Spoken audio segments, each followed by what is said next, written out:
such an amazing Prairie because it's on their roof, which is amazing. I've known Jamie for many, many years, and I'm very glad to be back with her again. I do want to say that Christy and I, for the past 2 days, have been putting in a Pocket Prairie at Parker Elementary, and it's hot work, so I know what you guys are doing. So, without further ado, Carnegie Vanguard High School. Hi, I'm Mohammed. I'm Hillary. I'm Kirsten. I'm Lamar. I'm Guillermo. I'm Nancy. I'm Emilio. I'm Marissa. I'm Sebastian. And this is our Sky Prairie. So we wanted to start because the way we maintain it, we've split it up into 6 sections. So we want to show our map first.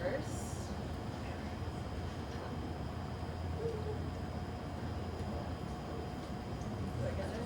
Yeah, okay. So we have split it into a north side and a south side.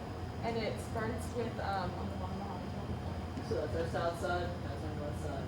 and we've labeled them 1, 2, 3 going that way. One, So two, three.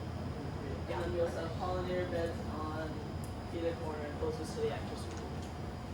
alright. So here are our section comparisons. So, starting with north one. Yeah, so this is really in our section. So as you can see, this was August, right? Yeah. So that was August, and this is what? Beginning of May, I think, right? So there's a major difference here. It was a lot of really just like ripping out dry grass. We needed to learn how to use a weed eater to really cut down on the tall grass that was really overtaking our section of the Sky Prairie, so that our new wildlife could really grow in, and then also we had to cut down on our pathways. So yeah, it looks very much cleaner now. Before, yeah.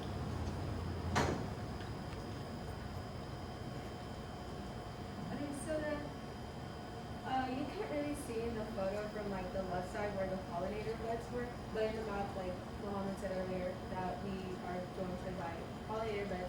So between pollinator beds and our north 1 bed, we defined the edging between it, and this allowed us to really define like what was our area, and we were able to plant like gay feathers, which was a goal we had for this semester. And like Emilio said earlier, he used like tools to, me and him used tools to like manage the Sky Prairie a lot, because there was a lot of unwanted natives, and which I learned this year that also includes ragweeds. They're just unwanted natives.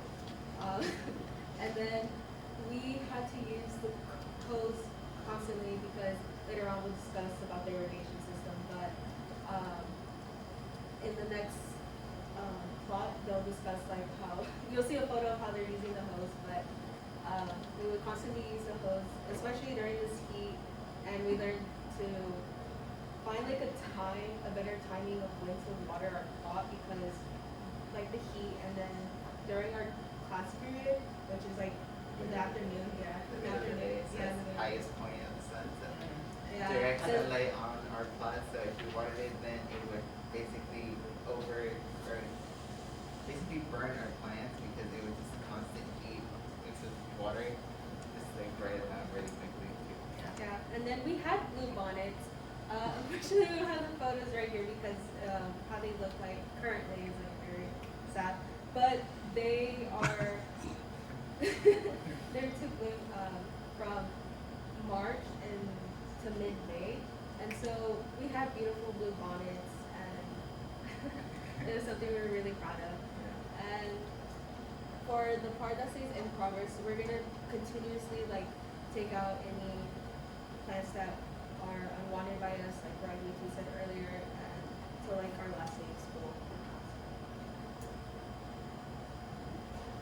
So this is North 2 section, and that's the picture of August and most current. So you can see that there was a lot of growth over the summer, and had to like trim it down and take it out to be able to like let new wildlife grow. You kind of can see like the new wildflowers going over there, and also it's sprinkler. We've been trying to like ascend by the irrigation using the hose, or use like a sprinkler to be able to like get water for all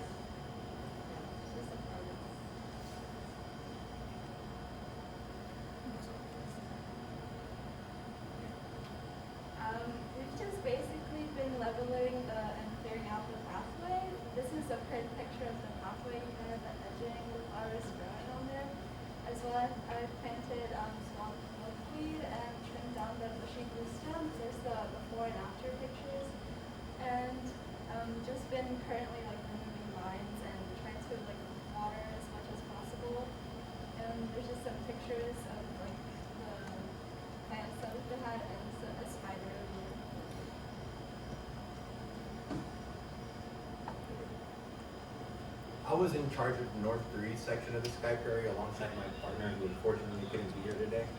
But to start off, we have a before and after picture, one being the beginning of the year and the second one being the most recent picture.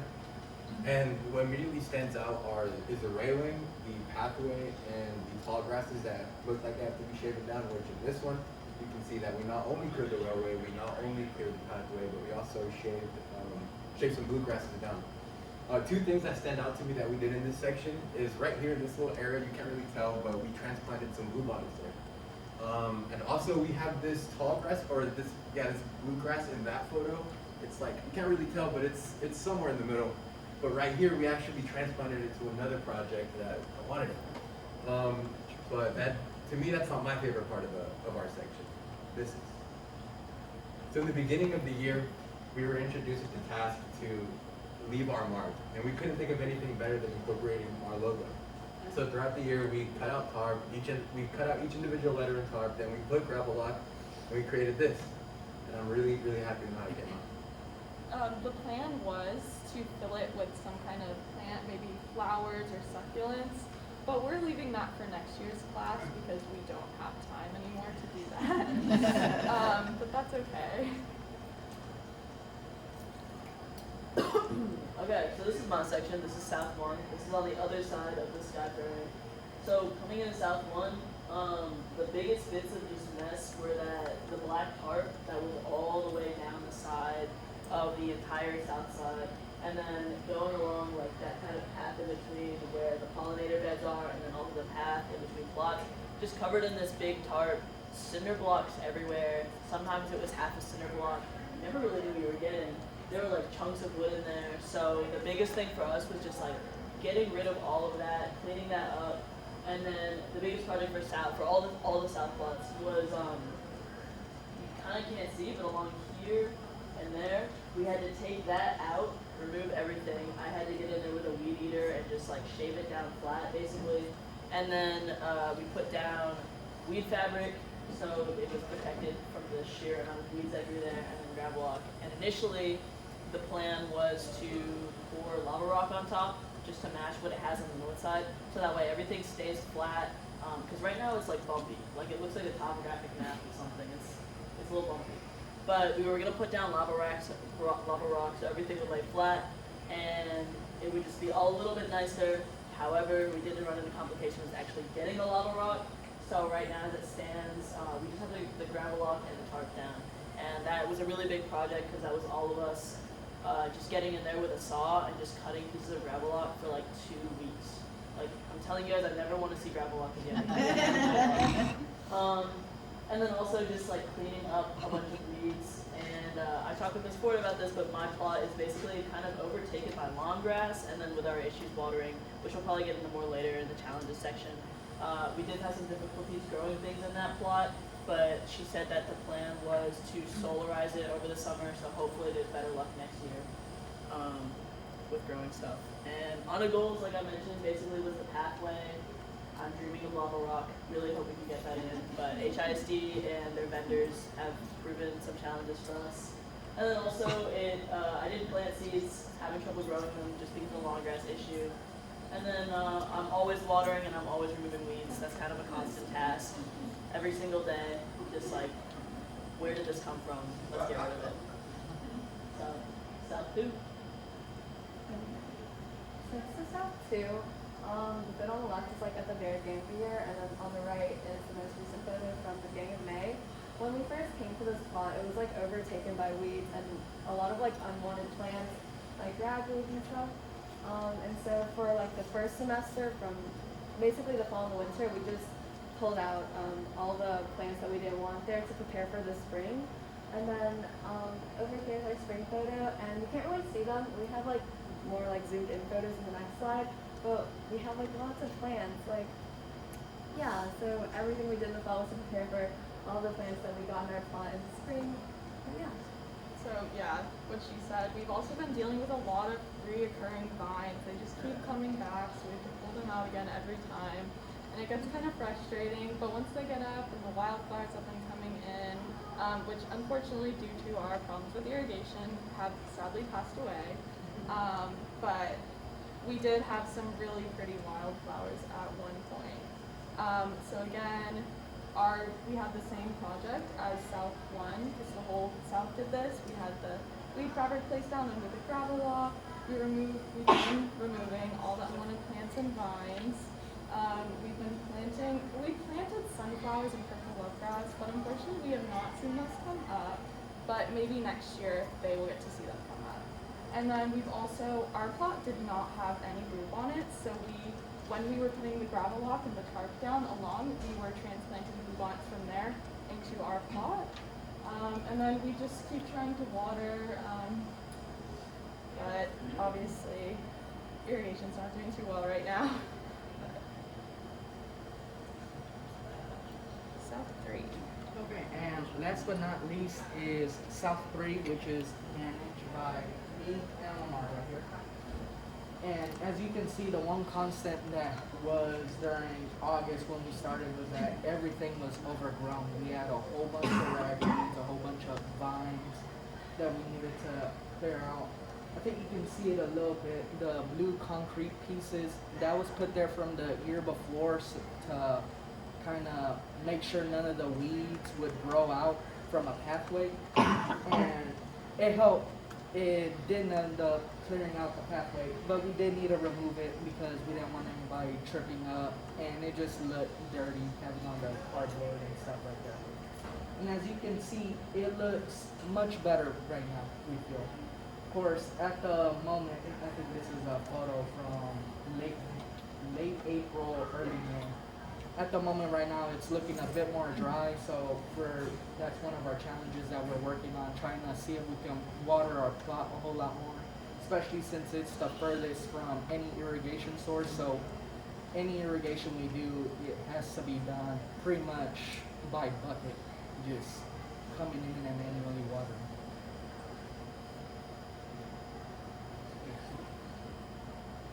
And here are some of our goals. So our experiment at first was to see the difference between water gauge when it rained a whole lot during March, May, and that's when our bloom sort of happened.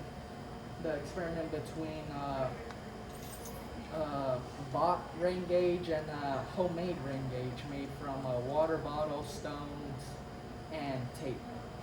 And I can safely say that the factory gauge was 100% better because every time I set up the homemade rain gauge, it would stay there for, I assume, like an hour before being blasted off of where it was.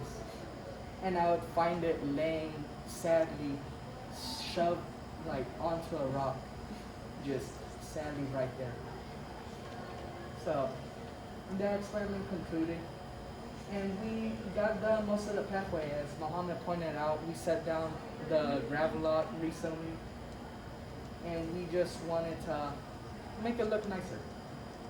Of course, in progress that's gonna be taking place, as always, is irrigation, clearing up whatever remaining vines are left. They'll keep popping up, but we'll keep on going out there in the heat and picking them up.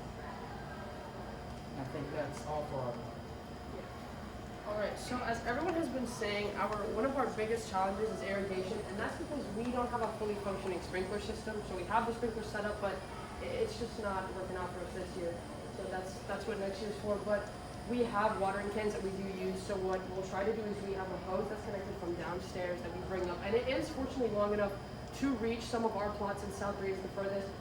But that's able to try and saturate most of the soil, and then we have watering cans for our more concentrated bluebonnets and wildflowers that we've tried to grow. We've also had to tackle like rocky soil, overgrown grass, and a bunch of the invasive native and non-native plants. The rocky soil has been an issue because when we tried to plant our own native plants, I tried butterfly retreat and Texas coneflower, and I was really excited because the pictures were so pretty, but it didn't work out. And then with the overgrown grass, it's hard because you don't really know what you need to be pulling out, what's native, what's non-native. So sometimes we'll be yanking out some goldenrod that we want to keep there, and we just happen to bring it out. And then also the weather has been a thing because it rains, and we plan ahead so that we can gauge when we need to work outside and then when we have time inside. we will go and, you know, plan out what we're gonna do, find some plants to put in. And then allergens, of course, we have people who have allergies, and we need to be knowledgeable about that so that we do not send people out to get sick, so that we can be as efficient as possible. To kind of add to what Lamar said about irrigation, so our whole thing is that we are on a roof, which means that our irrigation setup as it stands is one really long hose, and then we all stand there in front of the plot and take turns watering it.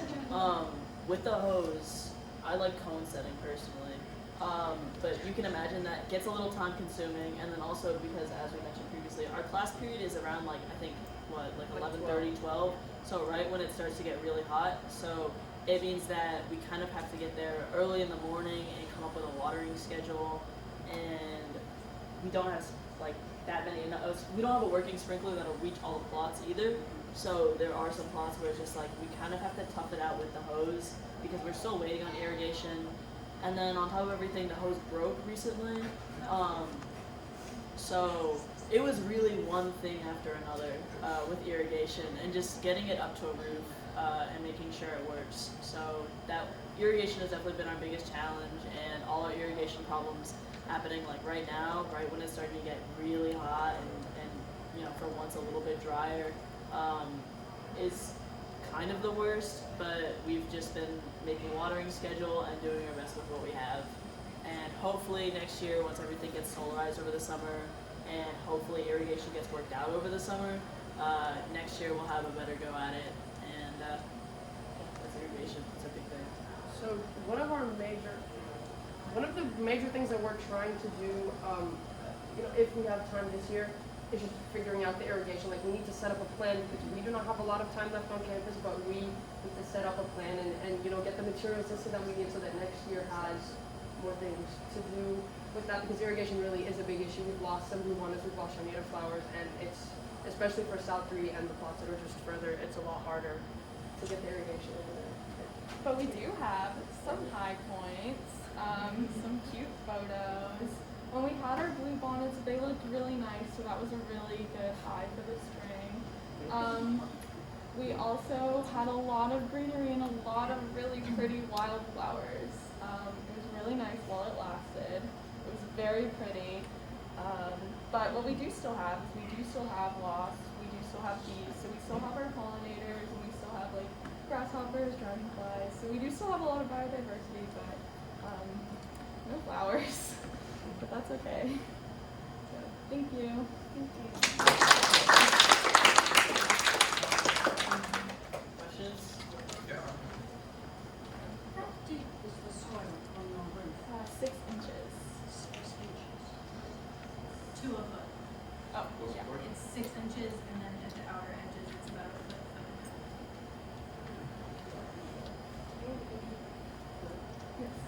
So I sympathize with you on the irrigation struggles. We were also at an HISD school that was built with no ability to water. Is that, so your building was built with a green roof in mind, Yes. but with no irrigation plan? Well, there is a hose. Our problem is that we had a working sprinkler, but the connector on the hose just broke out.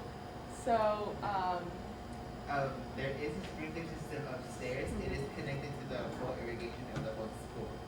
So in the field that we have in our school, there is a pipe that broke. So technically, if we turn it on, the field floods. So we can't turn it on constantly. So that's the main challenge that we have. So that's why we're using the hose instead. So has HISD been helpful? Have you been able to advocate with HISD that this is something you need assistance with as a facilities issue? They told Yeah. our school it cost $60,000 to fix whatever happened in the field. So we have no foreseeable future. We're still trying to get this lava rock. Okay, I hear you. You know, Miss Ford told me, she was like, we'll put the gravel up down and we'll put the lava rock on top and it'll look so nice. And I was like, great, I'm so psyched, like I'm really ready. I cut out, you saw me with the power, picture of me with the tools, yeah. I got it in We there. got it already. And then she was like, there's no lava rock. Because Home Depot, it wasn't a vendor all of a sudden, and I couldn't buy from And them. I was like, okay, me and the superintendent are gonna have a conversation. Yeah. I thought about designing some sort of water catchment system for your roof. It wouldn't get you through the entire year, but it might be a fun project to work on together, to figure out a way to catch rainwater for tonight's That could definitely be a good idea, yeah. And also you might start looking at researching more drought-resistant plants for the future, and just to start thinking about, because different types of native plants need different conditions, so maybe you can skew your project to those that are more drought tolerant. We're getting a rain garden. We have 2 large cisterns in the market. It's almost like Canary Islands, they actually use lava rock to catch condensation. So we might experiment with putting it on some of the dirt and see if it actually catches it. I definitely noticed it looked like the north side, which is the side that has the lava rock down, looks like it's having a better, partially just because also that's where the sprinkler reaches, but it does look like it's having a much better go of the weather than the south side, which looks a lot drier, because I think that, not having the lava rock definitely might contribute to that, and then also just where the And they sprinkler grow reaches. onions and tomatoes, so it must work. Right. Any other? So you mentioned stinging insects. Have y'all ever been stung?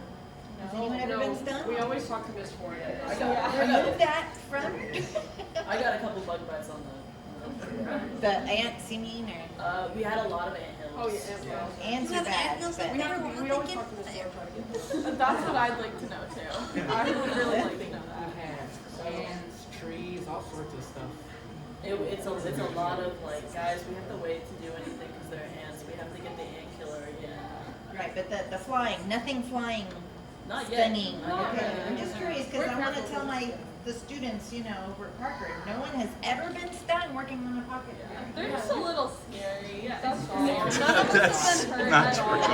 all. That's false. Fire ants, False. yes, but not. Okay, go ahead. I do have, so much of what we do relies on applied research, right? So what happens in real projects on the ground.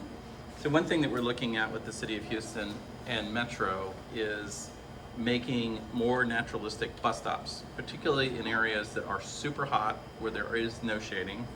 And so in other more temperate climates in Europe, they've created green rooftop bus stops with pollinator plants. So this is where I think all of your unique situation with having a sky prairie can kind of help a little bit. So we'll be definitely in contact because that's one of the recommendations we're making for Gulfton, which is the hottest neighborhood, 17 degrees hotter than the coolest neighborhood in August. So we need bus stops that are shaded because people use the bus all the time, and having naturalistic elements are cool. So as you find species that work, let us know.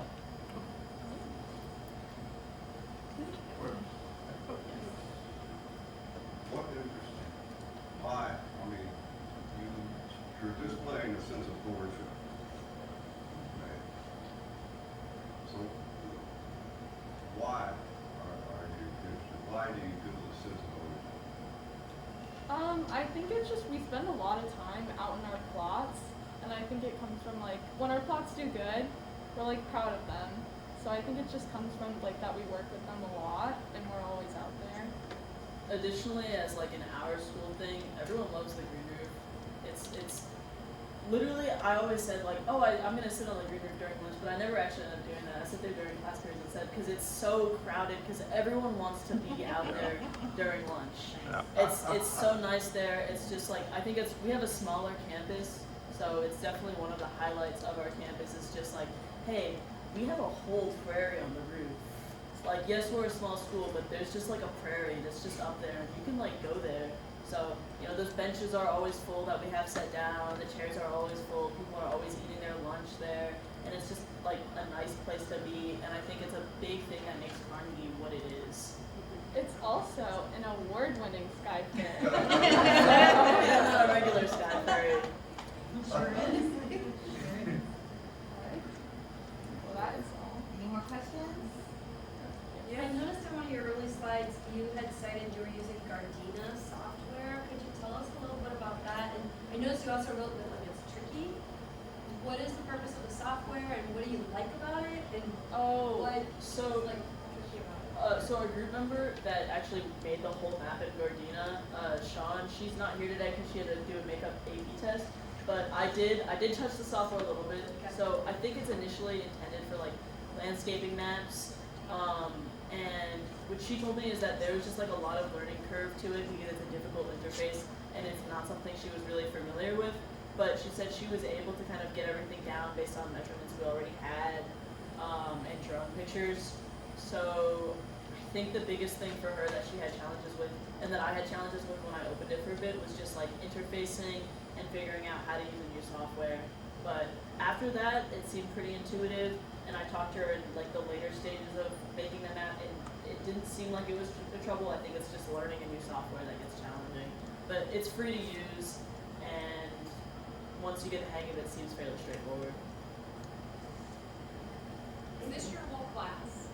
This is not a whole class. This is just our Sky Prairie group, so I think there's like 30 people in our class. 33, close enough.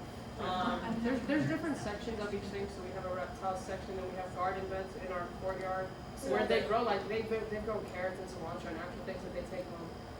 But we have different groups dedicated, so we can allocate enough time to each thing. There are also pollinator beds at each end closest to the building that are also on the Sky Prairie. And that's a separate group too. Yeah, it's a separate group. And what class are you? Scientific research and design is the name, but we call it wildlife because it's cute. That's all it is. Yeah. Any other questions? Carnegie Van High School.